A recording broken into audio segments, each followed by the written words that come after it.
Quiet, solemn, dignified.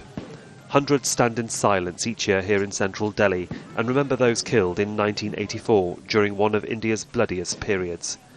They are the families and the survivors of the Sikh faith, targeted after the Prime Minister Indira Gandhi was assassinated by her own Sikh bodyguard. It was alleged revenge for the Prime Minister ordering the storming of the Golden Temple by the Indian Army. The temple is the revered and sacred focal point of the Sikh faith. The aftermath was bloody. Up to 3,000 Sikhs killed within 3 days of communal violence. Nurpreet Kaur is the only survivor from her family. Once wealthy, it's taken nearly 3 decades to regain some financial stability in her life. Jailed for openly accusing the politicians she felt were leading the Sikh killings, she now helps others from her community become local entrepreneurs. Financial security hasn't dimmed her drive to seek justice.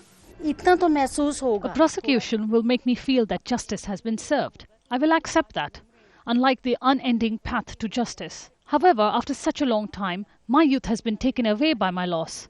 The criminals led their lives happily afterwards. If they'd been locked away in 1984, then perhaps I too would feel they lost their youth in a moment of madness.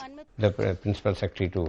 The road to finding justice has taken nearly 3 decades, and leading the victims is this lawyer.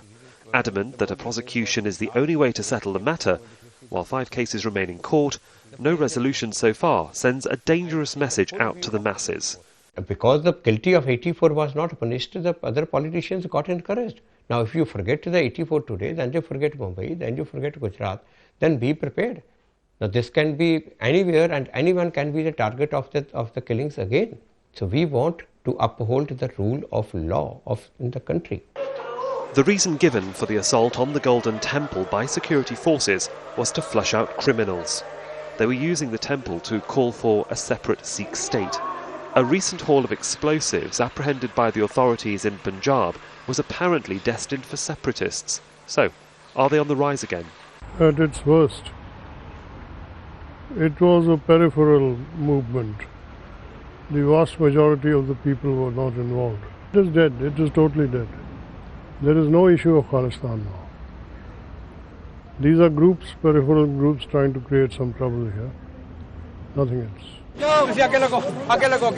The Congress party, in government with a Sikh Prime Minister at the helm, have apologised on 3 occasions for the killings in 1984. But an apology is not what the victims want. For the relatives, the events of 27 years ago remain unresolved. And while the court cases continue against those that these people believe were responsible for the deaths of so many innocent Sikhs, the open wound remains opened. And therefore closure seems a long way off. And without closure, it's inevitable that these people will be back here again next year. Sohail, Rahman, Al Jazeera, New Delhi.